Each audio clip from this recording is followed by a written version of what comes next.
This program is sponsored by Auckland City Council. Number 5 out of 215. Auckland's international ranking for quality of life. The financial meltdown in 1997 created misery in Thailand, Indonesia, Korea, and to a lesser extent in Hong Kong and Malaysia.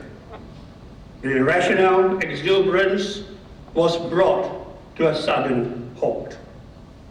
The Asian financial crisis left many thousands bankrupt, many businesses collapsed, and millions became hungry, angry, and unemployed.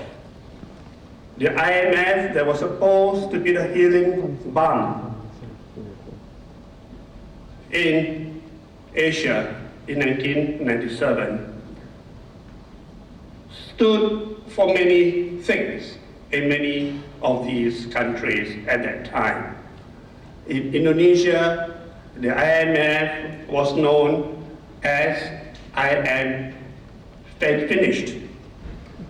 In Thailand, IMF stood for I am fired.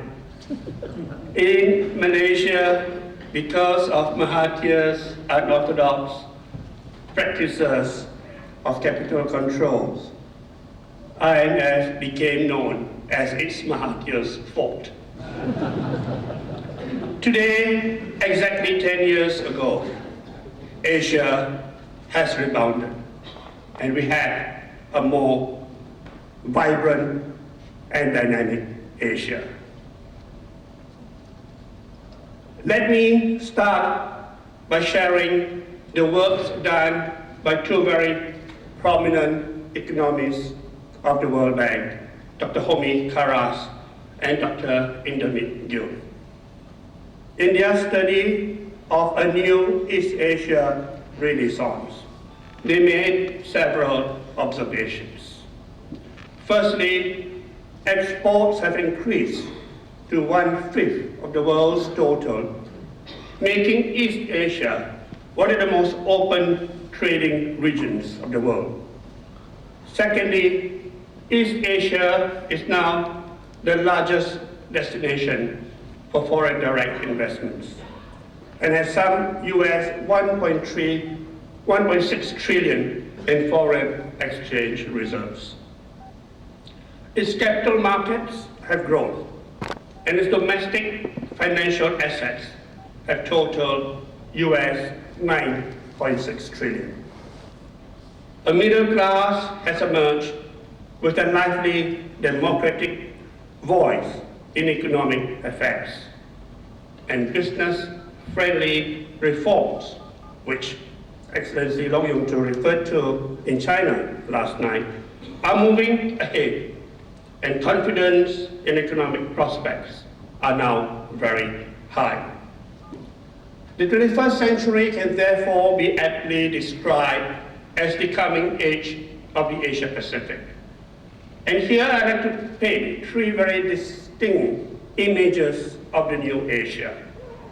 We have on the one hand the golden dragon. That has a reason.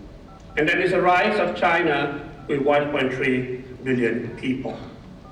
And many economists are of the view that because of rising income levels in China, possibly by 2030, China could become the world's biggest economy. On the other hand, we have India everywhere, our incredible India, which was the theme that India brought to Davos 2 years ago. The emergence of India will have a very major impact on all of Asia. And we find the Indian diaspora everywhere, in Europe, in the Silicon Valley, and with Bollywood becoming so very popular. And then we have what is Southeast Asia. In my terminology, I call it the new Nusantara, with Malaysia and Indonesia driving growth in Southeast Asia. ASEAN has arisen from its financial crisis in 1997. There is today a new impetus for open regionalism in ASEAN. And the ASEAN economic ministers have made a pledge to bring forward the realization of an ASEAN economic community by 5 years to 2015 to deal with this new Asia. Asia's continued economic prosperity will, to a large extent, be dependent on what I consider to be the 4 E's.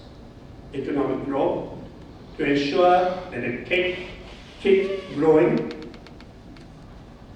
Secondly, managing the environment, sustainability and sustainable development has become a very important priority in almost all of Asia.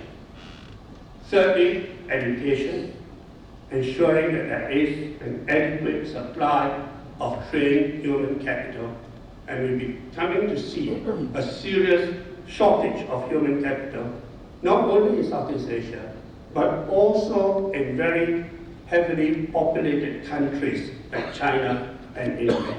The lack of having the right people, the right talented, trained human capital. And finally, energy. The need for diversification of energy resources, the focus on renewable energy and energy efficiency. At the end of it all, I think New Zealand companies need to identify your specific niches that will help meet these 4 E's of Asia. And I'm very confident that with the very tremendous goodwill that New Zealand has. And finally, my final point is to share some of the key sectors that I believe New Zealand companies will be able to obtain a competitive advantage in Asia.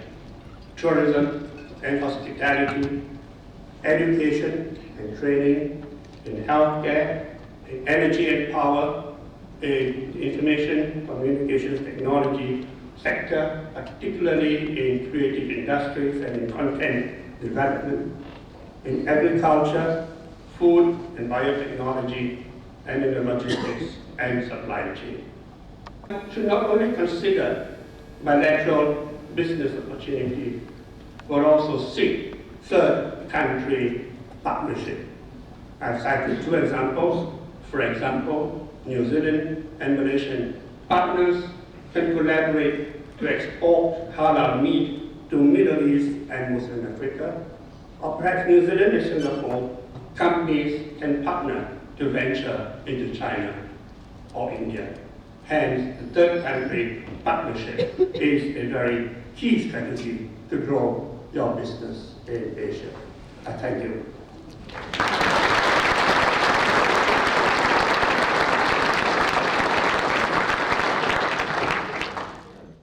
This program was sponsored by Auckland City Council. 559,700, the predicted population of Auckland City in 2026.